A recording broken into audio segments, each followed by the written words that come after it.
Hello and welcome to Beyond the Noise, the podcast series from PRWeek UK.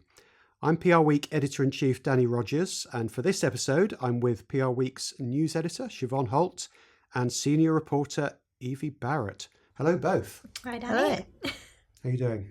Yeah, not bad, thank you. Good? Not bad, yeah. Good. Enjoying the summer? Yeah, wondering where the sunshine's going. Yeah. It's slowly disappearing on us, but fingers crossed it comes It'll be back. It'll be back. Right, so let's begin today by asking whether PR professionals should have the right to, inverted commas, switch off, or more specifically, some potential new employment guidance from the Labour government that could impact PR and comms businesses. According to the government, COVID-19 led to a step change in flexible and remote working practices, but these have blurred the lines, according to the government, between home and work life. To try to fix this, the government wants to bring in a right to switch off guidance to help workers stay motivated and resilient, in its words. The idea is to bring in similar models to those already in place in Ireland and Belgium.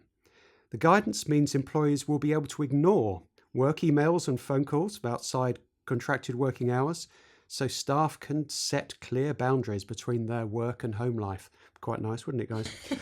So what do you make of this push by the government, Siobhan? The PR and comms industry, after all, is famous for its last-minute pitch meetings and out-of-hours work.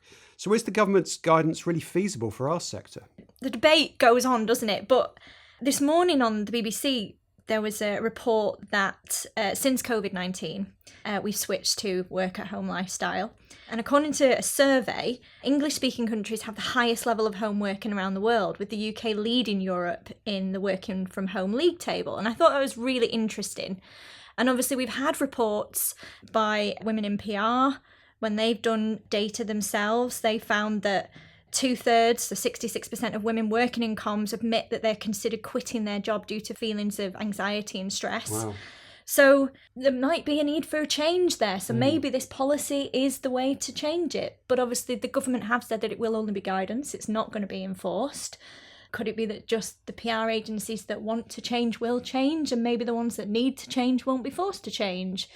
It's a real challenge, this one. I don't think it's as clear-cut as what the headlines have been saying. Yeah, and I was also reading that although it's guidance, they were saying that in employment tribunals, contacting your staff out of hours could be taken as part of the grievance. So it might not be a case on its own, but it could also be part of a reason that, discrimination or whatever. So, yeah, it could be quite serious.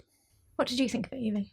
When we spoke to agency bosses about this quite recently, I liked Martin Curry from City Press's response. He said, encouraging all comms professionals to be uncontactable out of hours is fine, as long as somebody can stop the news cycle and turn social media off at 5:30 p.m. each day. Things like news and social media obviously don't work to a 9-to-5 schedule, so as long as they're ticking around the clock, you can't really expect comms to just step back because it's outside of office hours. He said that if it's a code of practice and not enforceable, like you say, then it's more likely to just be ignored by bad employers and unnecessary for good ones because they'll already have considered these kind of things. And he also said that it risks oversimplifying the complex challenge of burnout because you can't solve that simply by letting people switch off their phones when they leave work. There are more factors at play. And do you think the people you spoke to, Evie, did they all agree with Martin at City Press, or did some people have a view that actually it would be quite good to clamp down on out-of-hours working in the PR industry? There was a bit of a mix, actually. I liked that Emma Padden, who is partner at Fine Lines and a board member of PR Mums, said that initially she thought that this kind of guidance wouldn't work for the PR industry, but that actually she might have been a bit hasty. She made the point that the always-on culture is one that the PR industry has introduced for itself, so it has the power to step back and create more healthy boundaries too. But yeah, I think it's the kind of thing that obviously in an ideal world everyone would just work their contracted hours, but in most industries that's not the case, specifically not PR because of the nature of the work, and some agency bosses kind of make the point that's what they're paid to do. So I think it is hard to shift completely. Yeah, I think particularly in, like you say, in public relations, but also in journalism, all sorts of media professions. Perhaps it's not just media either, but these are sort of vocations where stuff's going on round the clock and it's quite difficult to be prescriptive on hourly working. Do you think, Siobhan? Yeah, I do. I did actually have a chat with a member of the industry about this, and they work in the travel sector, and their point was that when they hire, they make sure that sort of they can all do, say, crisis comms, so that it's not falling on one particular member of staff, so that the skills are throughout the team. And I do think that maybe if this guidance is brought in, that might help the industry at least to make sure that the training and the level of knowledge is fairer across the team, so it's not split on one person and then it's not their job out of ours. And it could just make the whole thing much fairer. Yeah, interesting. It's not really either or in that sense, in that, you can be completely against this right to switch off or completely for. But if you are going to be always on, then maybe you can be more sensible about it and you can plan a roster with your team. And so some people are on and some people are off. Yeah, absolutely. And Jo Carr, when we spoke to her about it, she's obviously the president of Women in PR, but also co-founder and chief client officer at Hope and Glory. She said the challenge with a right to switch off directive will be establishing what responsibility lies with the employer and with the employee when it comes to setting the boundaries. And I thought that was a really strong point. That sometimes maybe there also is a personality element going on here as well, that some people struggle to switch off maybe when they leave the office, some might argue it's a generational thing as well.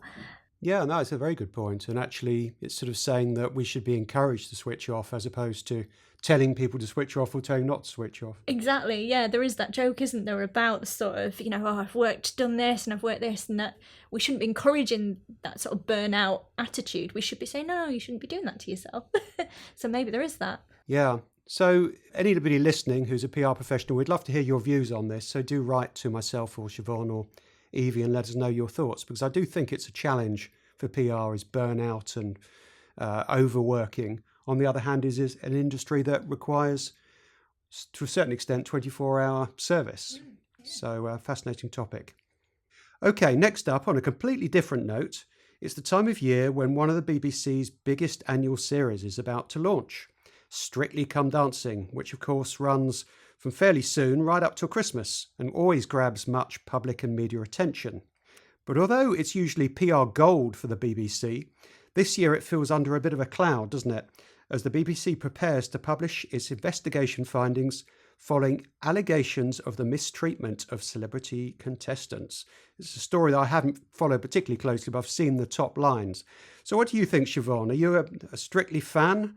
And professionally, how can the BBC restore the show's reputation following these allegations and negative stories? Well, I probably would describe myself as a bit of a Strictly fan. As you say, it's such a TV show we all watched during the autumn, and it's got such a following and it wins all the awards. But yeah, we spoke to some PR professionals about it, particularly those with expertise in crisis, to sort of see what they view and how the BBC can maybe move the dial a bit more, because it's definitely been a summer of controversy, I think we can say. Anne-Marie Blake, who's co-founder of True, she said that the BBC must take full responsibility for its workplace environment and recognise that simply managing the fallout through statements, apologies, etc., and promises of improvement are just not enough, and that the root causes need to be addressed.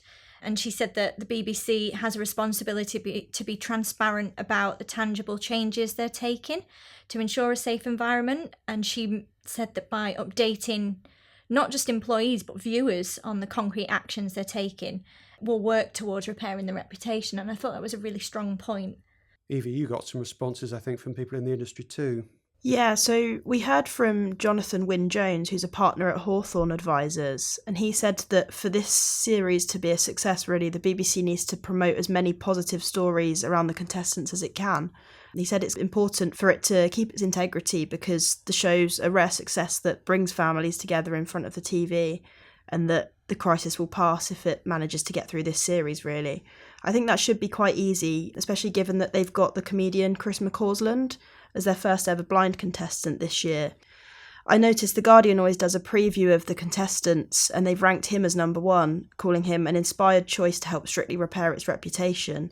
They went on to say that Strictly is already one of the most progressive shows, and that McCausland's participation is another welcome leap forward for inclusivity. So I think that will help boost the reputation of the show. We also heard from Tim Jatishki, who is Divisional Managing Director of Reputation at the PHA Group. He made a similar point, saying that the BBC can't allow Strictly to be a punch bag. It needs to be proactive in its comms strategy. He said that most participants from the past have had a positive experience on the show and that they should be encouraged to speak out as ambassadors. I actually do think that presents its own difficulties, though, because it's hard for them to monitor everyone who's been on the show. I mean, there's been however many series now. One example that springs to mind is Anne Widdecombe came out in July and criticised the decision for Strictly to bring in chaperones. She called it snowflakery. I think that complicates the issue because obviously everyone's had different experiences and you can't get them all to come together and have the same opinions on what it's like to be a contestant. And I think this is partly the big issue for the BBC that they have, is monitoring what your staff say is one thing. Monitoring what celebrities say is a whole different ballgame, and they have their own PR teams and all elements around it. And that seems to be the issue here. And this is a problem that has gradually been getting worse, I think, for them in recent times. A slightly better example, which Tim from the PHA Group also pointed out, is Craig Revel-Horwood, who's obviously a judge on Strictly. He did an interview with The Times recently, which Tim called thoughtful and well-balanced. That interview caught my attention as well, because I think it felt like Craig wasn't necessarily trying to defend the show. He was just giving his honest opinion on it. It also didn't feel like he had any insider knowledge that he was trying to conceal. He kind of openly said that he was shocked by the claims and how long it's taking for the BBC to come out with a response. He said every rehearsal there's lighting and sound, a crew member, as well as the pro, the celeb, and a choreographer. So there's lots of people in the rooms.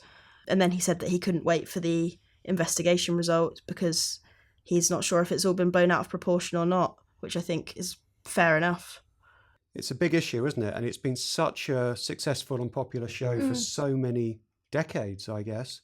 And it sounds like it's a bit in the balance to me, that they're probably doing the right things and they're going to pull it. It is probably going to be a big success.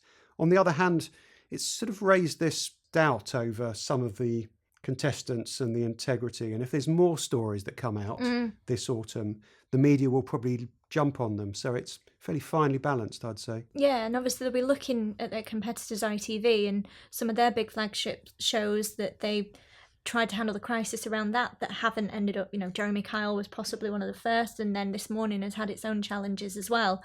So I think the BBC are watching and thinking we have to handle this with real care.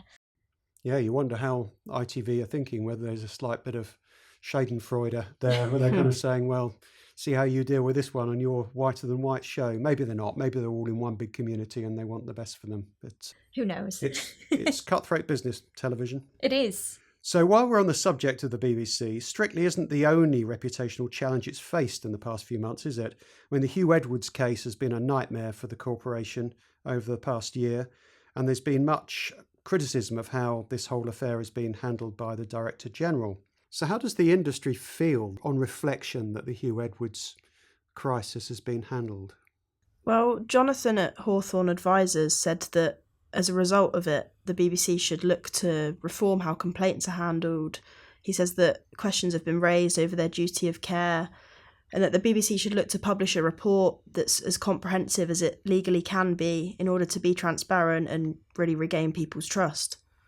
Yes, so I guess both Hugh Edwards and Strictly those stories are both cultural challenges for the BBC. So it's really about a safe workplace and a safe culture for employees and guests alike. How do you feel the BBC's doing more generally? We got some views on that, Siobhan? Yeah, Anne-Marie, again, she was talking about Strictly at the time, but she said that the leadership at the BBC needs to prioritise creating a psychologically safe environment where all employees, regardless of their level or role, feel empowered to speak up without fear of retaliation. She also said that the BBC is making commitments to address workplace culture and that they're setting out standards of workplace behaviour to promote a more positive and inclusive workplace. And while this is a step in the right direction for the BBC, they must ensure that these commitments translate into tangible changes in behaviour and culture if the trust is to be restored. Yeah, of course, the biggest enemies of the BBC really tend to be some of the right-wing tabloids, and a government in recent years has tended to side with the tabloids. Now we've got a Labour government. I suspect they're a bit more pro-BBC than perhaps the Conservatives were. Yeah, there's definitely a feel, I think, that they're more pro-arts generally. So, yeah, I think that stands the BBC and the likes of Channel 4 and whatnot in good stead. Yeah, I think so. So maybe it's easier times ahead for the BBC. So finally today, we're going to stay on the entertainment theme, this being the end of August after all, and discuss whether the portrayal of comms and PR in the TV and film sectors is harming or helping the industry maybe. So Netflix's popular television show, although I haven't seen it, sorry, Emily in Paris, returned this week with some comms professionals posting on LinkedIn about its representation of the marcoms industry in general. What do you think? Has the portrayal of comms and PR in TV and film harmed the industry? Well, it's definitely got people chatting, that's one thing, hasn't it? We spotted a few posts. But what I did find, I got sent a press release, as I often do, was that Emily in Paris, apparently, worldwide searches for marketing degrees have increased by 75.4% since the show aired in October 2020, which I thought was really interesting because I was having a conversation with some comms professionals recently about the portrayal of PR and comms on TV and film, and we sort of came to the assumption that quite often you'll have it either that it's a bit silly, like W1A with Siobhan, or AbFab, or it's got this underbelly that can't be trusted, and you'll have it in some other TV show, maybe more serious drama covers it that way. And I sort of made the point, maybe if TV, and we know the power of TV, the Post Office drama being one example just this year, can really change the dial. And I wondered whether maybe that could help people that consider entering PR and comms as an industry. That was just my thought. But obviously the LinkedIn posts have definitely sparked a bit of chat in the office about it. What did you think, Evie? Yeah, I agree. I think also, not even just in fictional shows, but in reality shows, you get PR people popping up a lot nowadays. There was the recent launch of Love is Blind UK, had a whole host of PR and marketing professionals, and that's definitely gotten people talking. When I've been out for meetings last week and stuff, everyone's kind of brought it up. So I think it's definitely doing a good job of bringing the industry to the front of people's minds. But yeah, the portrayals, I'm not sure. I think it's quite mixed. And Max Dundas, who's founder of Dundas Communications, he's written us an interesting op-ed which will be going live, but in it he says that the silver screen has never been kind to PRs. He said it's a misunderstood industry that's represented on TV and film. It's either gross caricatures and woefully factually inaccuracies, making us look like either a bunch of inept blithering fools or Machiavellian bastards, excuse the swearing, which I think he was comparing the likes of AbFab and the thick of it. And I did find that, very funny to begin with, but also he's probably got a point. Yeah, it is either one of the two extremes, isn't it? It's either sort of ditzy and vacuous, or it's sort of scheming and not telling the truth. But there's not many portrayals of PR professionals who are actually seen as being decent and hardworking and inspiring. But could it be that the work might not translate to screen? Could that be? I think so. I mean, in his piece, Max references a new ITV comedy, which I haven't seen yet, called Douglas is Cancelled, which is about a celebrity undergoing sort of a media storm. And apparently there's no PR representation in it, just the agent of this guy who is the butt of the joke and makes things worse all the time. But Max actually asks if PR should really care about being misrepresented, or if it's better for the world to see PR professionals as, quote, either terrifying or immensely fun. His argument is that the smart, credible PRs don't really want to be truthfully depicted and scrutinised. They'd rather just get on with their jobs and let people believe this myth of what the PR world actually is. And there is a real myth around it. I don't know how many times I've heard, what does PR do? It's so annoying, but you're right, there is that element of myth. But maybe he's right. Maybe just it's getting on with the day job rather than it being immortalised on the silver screen. Yeah. That said, I mean, we do want talented people to choose it as a career. So it may be okay to go on under the radar and have all these misconceptions about it. But if we want a new wave of talented youngsters coming into PR, perhaps it does need some good role models to take it seriously as a career. Yeah, and they do say you need to see see the vision for you to imagine yourself. And I know we can probably all talk about something that inspired us growing up that made us want to go into journalism. So yeah, I think there is a real truth in that. Yeah, I think journalism's always had that, hasn't it? It's always had these very brave and fearless journalists chasing the truth and slightly sort of glamorous industry. And then advertising similarly has had things like Mad Men, where the glamour of the 1960s and 70s and that sort of lifestyle. PR doesn't really have that equivalent. No, I don't think it does either. Well, if you're out there and you're planning a PR show, then make sure it's a good one and help the industry. Well, that's all we have time for in this week's episode. If you've enjoyed today's pod, then please do leave a review, preferably a 5-star one, please. That'll help us. Thank you so much for listening, and goodbye for now.